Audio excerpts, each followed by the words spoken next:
વિદ્યાર્થી મિત્રો, આપણે ફિઝિક્સ ભૌતિક વિજ્ઞાનની અંદર પ્રકરણ નંબર 1 અને પ્રકરણ નંબર 2 અગાઉના માસના કાર્યક્રમની અંદર આપણે નિહાળી ગયા અને જરૂરી ફંડામેન્ટલ વિદ્યુત ભાર અને વિદ્યુત ક્ષેત્ર આપણે એની માહિતી મેળવી. આપણે વિદ્યુત ભારમાં એવું સમજ્યા કે વિદ્યુત ભાર જેની સંજ્ઞા આપણે Q લઈએ તો એ વિદ્યુત ભારમાં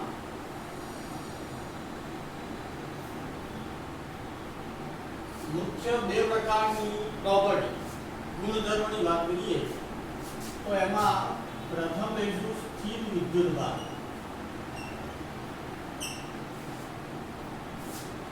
સ્થિર વિદ્યુત ભાર કે જેના આધાર ઉપર કુલમ્બનો નિયમ આપણે મેળવ્યો.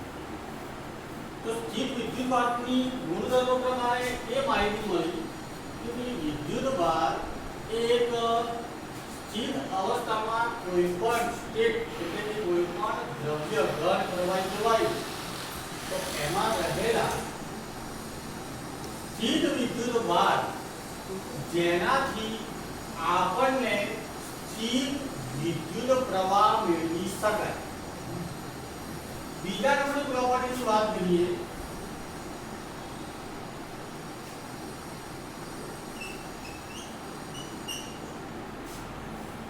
ચલિત વિદ્યુત ભાર.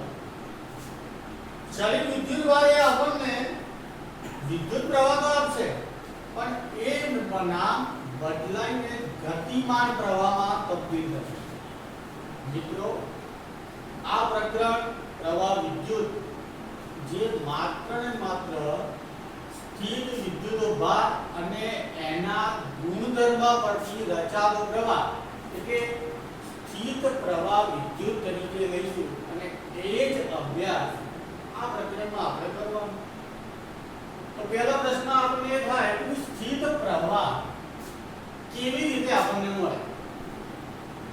તો પ્રકરણ 1 અને 2 મુજબ વિદ્યુત ભાર ભણ્યા, એના પછી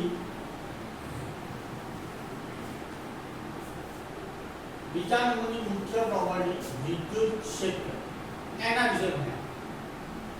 વિદ્યુત ક્ષેત્રનો મહત્વનો ભાગ કે જે વિદ્યુત ભાર ઉપર બળ લગાડે.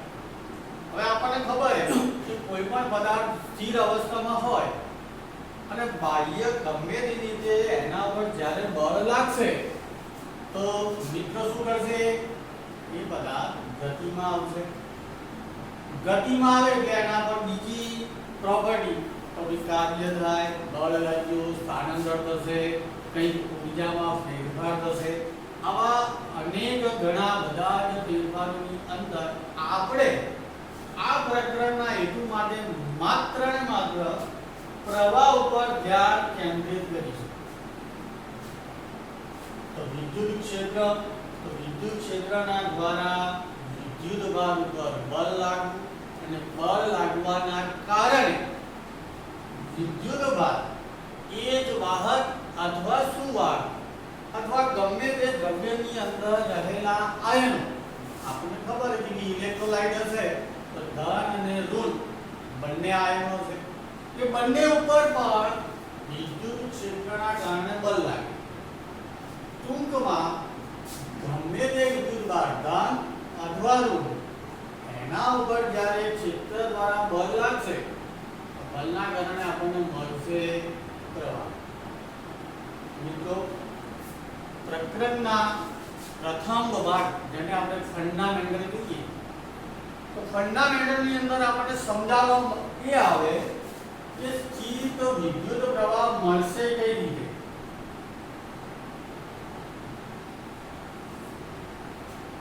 સ્થિત વિદ્યુત પ્રવાહ પહેલો ભાગ કે પ્રવાહ મેળવવો હોય તો બુકની પહેલી જ રીતે આપણને સમજાવે કે ગતિમાન વિદ્યુત ભાર એ વિદ્યુત પ્રવાહનું નિર્માણ કરે છે. અગાઉ વાત કરી એ મુજબ કે વિદ્યુત ભાર એમને ગતિ કરશે નહીં. તો ગતિ માટે જવાબદાર આપણે પહેલા શું લીધું કે વિદ્યુત ક્ષેત્ર. તો વિદ્યુત ક્ષેત્રના કારણે એના પર બળ લાગે એ બળનું મૂલ્ય અગાઉના પ્રકરણ આધારિત F બરાબર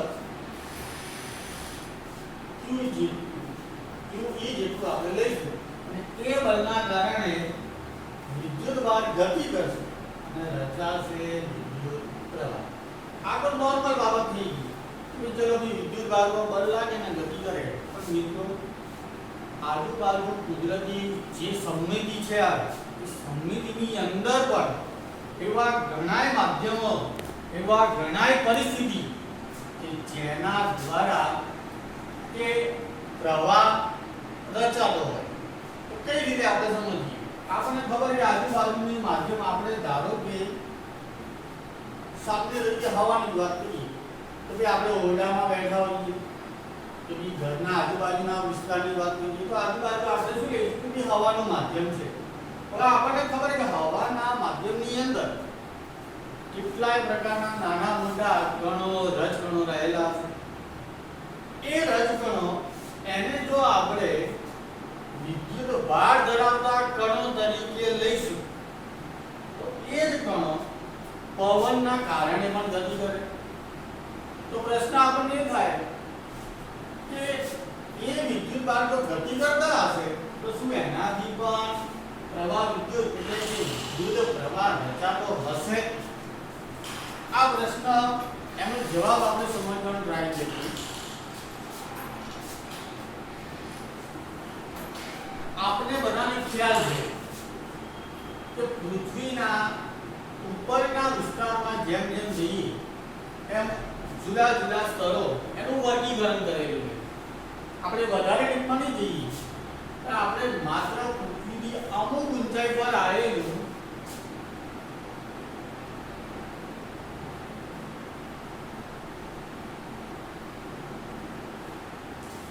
આયોસ્ફિયરની વાત કરીએ.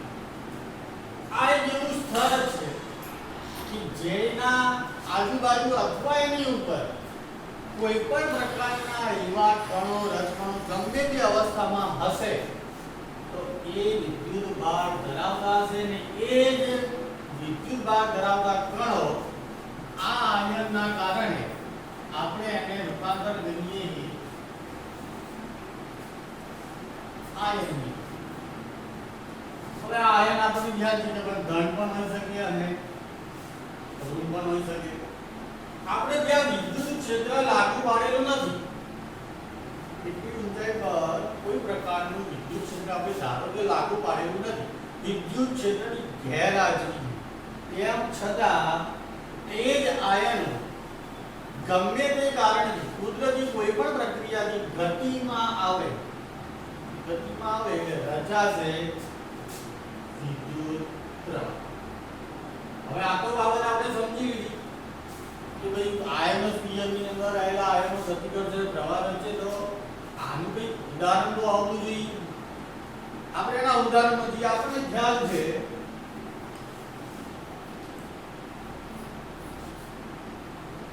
કે ચોમાસાની અંદર વાદળોની પ્રક્રિયાના કારણે વીજળીનું નિર્માણ થયું. બધાને ખ્યાલ હોય કે વીજળી થાય અને એ વીજળી ક્યાં આવે? પૃથ્વી ઉપર. તો આપણે વીજળીના માર્ગની વાત કરીએ કે વીજળીનો માર્ગ પૃથ્વી તરફ જ કેમ આવ્યો?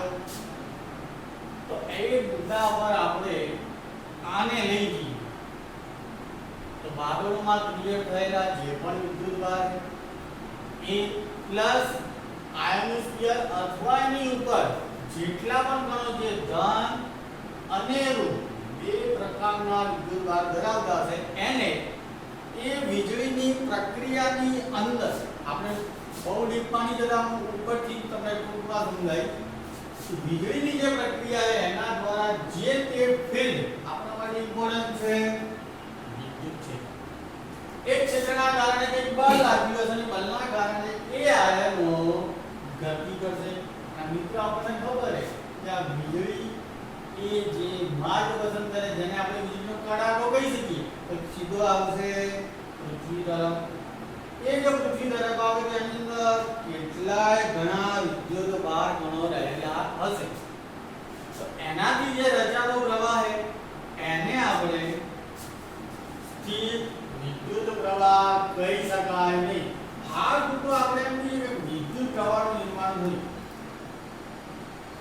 સ્થિત પ્રવાહ આપણે સાઈડમાં રાખીએ પણ શબ્દ પકડીએ વિદ્યુત પ્રવાહનું નિર્માણ થયું.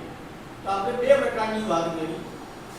એક કુદરતી ઉદાહરણ કે જેની અંદર કોઈ પણ પ્રકારનું ક્ષેત્ર હાજર છે કે નહીં આપણને ખ્યાલ નથી હોતો, તેમ છતાં મળે આપણને વિદ્યુત પ્રવાહ.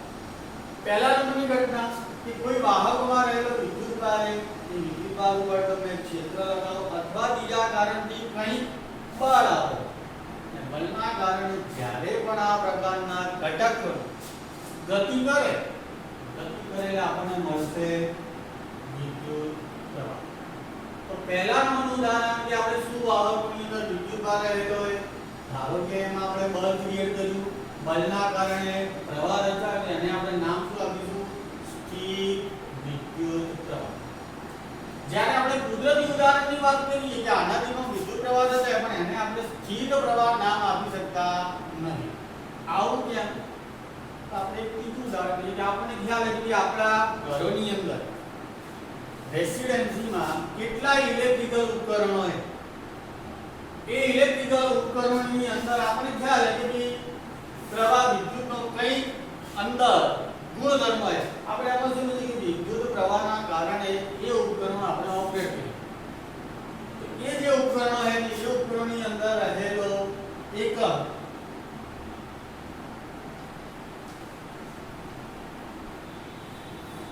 એમ્પિયર ની વાત કરીએ, વિદ્યુત પ્રવાહના એકમની વાત કરીએ તો એ આપણને એમ્પિયર ક્રમનો મળે.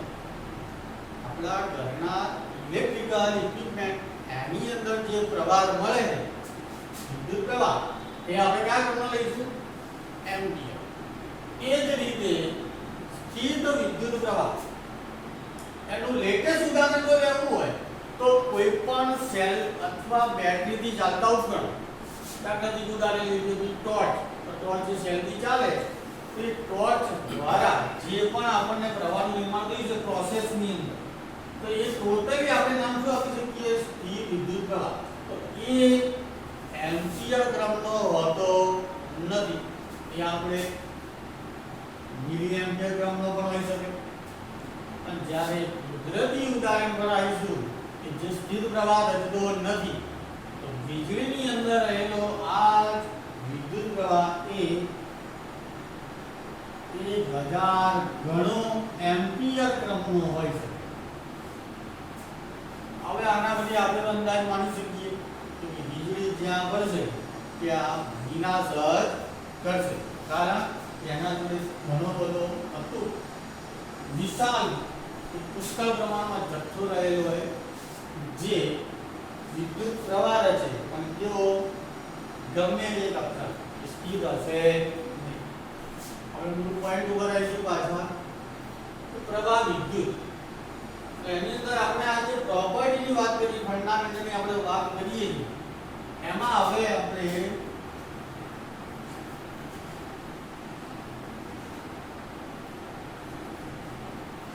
મુખ્ય પ્રોપર્ટી વિદ્યુત પ્રવાહ જેની સંજ્ઞા આપણે આવી લઈશું. કરંટ, ઇલેક્ટ્રિક કરંટ કેવી રીતે નિર્માણ થયો, એના ગુણધર્મો શું છે એનો અભ્યાસ કરીએ. ધારો કે કોઈ સુવાહક એક સુવાહકનું પૃષ્ઠ લઈએ અને આ પૃષ્ઠને સમાંતર કોઈ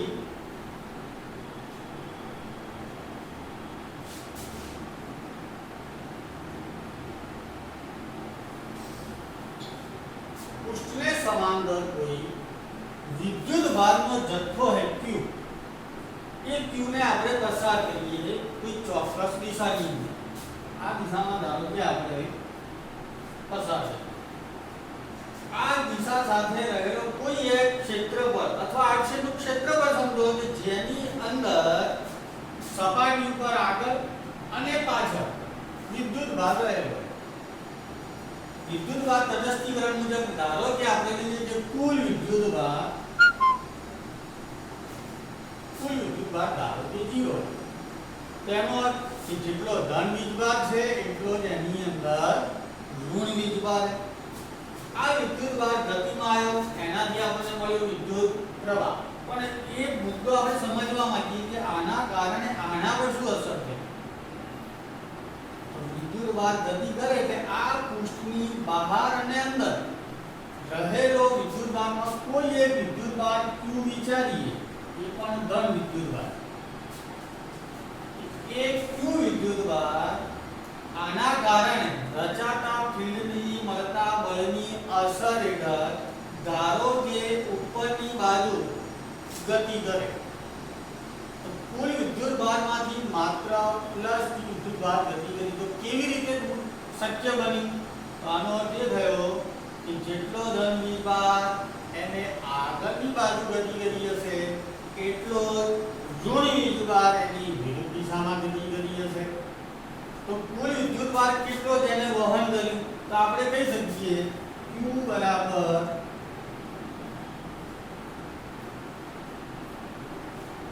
+q માઈનસ q. જો મિત્રો આને તમે સરવાળો ના સમજતા કે ભાઈ ધનમાંથી ઋણ ગયો વધ્યું 0 નથી, આ બતાવે ધન વિદ્યુતભાર કે જેની કોઈ ચોક્કસ દિશામાં બળ માઈનસ બતાવે છે કે આ જે ઋણ વિદ્યુતભાર છે એ એની વિરુદ્ધ દિશામાં ગતિ કરે.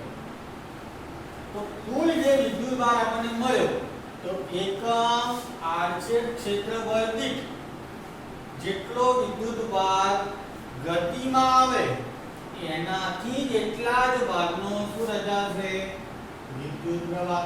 તો આને આપણે સંજ્ઞામાં તબદીલ કરીએ તો I બરાબર q upon t. હવે આના પર આપણે વાત કરીશું સમય પર આધારિત. આનો અર્થ કે પ્લસ q વિદ્યુતભાર એ કોઈ ચોક્કસ t સમયની અંદર પસાર થયો હશે, માઈનસ વિદ્યુતભાર સુધીની પ્રક્રિયાની અંદર કંઈક બીજો સમય ડેલ્ટા t સમયનો અંતરાલમાં સૂક્ષ્મ સમયના અંતરાલમાં આ ગતિ થઈ હશે. તો આનો અર્થ થયો કે સૂક્ષ્મ સમયની અંદર કુલ ક્ષેત્રફળમાંના કુલ વિદ્યુતભારમાંથી માત્ર ડેલ્ટા q જેટલો જ વિદ્યુતભારની કઈ ગતિ થઈ? એક જે મૂળ વહનની દિશામાં અને માઈનસ એટલે કે એની પાછળ વિરુદ્ધ દિશાની અંદર. તો આપણે ડેલ્ટા t સમયના અંતરાલમાં મારે પ્રવાહનું નિર્માણ કરવું હોય આ જ સૂત્રની મદદથી તો હું શું લખીશ કે ડેલ્ટા I બરાબર delta q upon delta t. તો મિત્રો ડેલ્ટા q એ બીજું કશું જ નહીં અને આ તફાવત આપણને સમજાવે કે જેનો સમયગાળો આટલો થયો. તો આ સૂત્ર પરથી આપણે વિદ્યુત પ્રવાહનો જે એકમ લેવો હોય તો આપણે શું લઈશું? પહેલો એકમ કુલમ્બ પર સેકન્ડ. આ જ રીતે અહીંયા આપણે લખી શકાય કુલમ્બ પર સેકન્ડ. મૂળભૂત SI યુનિટ મેથડ પ્રમાણે વિદ્યુત પ્રવાહ મૂળભૂત ભૌતિક રાશિ તરીકે સ્વીકારી છીએ, જેનો આપણે એમ્પિયર સાયન્ટિસ્ટના સરનેમ ઉપરથી મૂળ એને આપણે એમ્પિયર તરીકે ઓળખીએ. તો એમ્પિયર બરાબર કુલમ્બ પર સેકન્ડ આ પ્રમાણે એને સમજી શકાય. પણ મિત્રો I બરાબર q upon t, delta I બરાબર delta q upon delta t. તો આ ફેરફાર એ મૂળ સ્થિત પ્રવાહમાં રૂપાંતરિત કઈ રીતે થયો? આપણે જેમ ધોરણ 11 માં ભણી ગયા કે મારે જે તે સમયનું જ મૂલ્ય મેળવવું હોય તો મારે શું કરવું પડશે? સમયગાળાને લિમિટેશન એ રૂપમાં લખવું પડે. તો હું આ જ વસ્તુને આ પ્રમાણે લખું કે I is equal to limit delta t tends to 0 delta q upon delta t. આનો અર્થ કે મેં સમયગાળાના અંતરાલને અતિ સૂક્ષ્મમાં રૂપાંતર કર્યો. આ જ વસ્તુ જેને આપણે બીજા અર્થમાં લખવું હોય તો dq upon dt તરીકે પણ લઈ શકાય.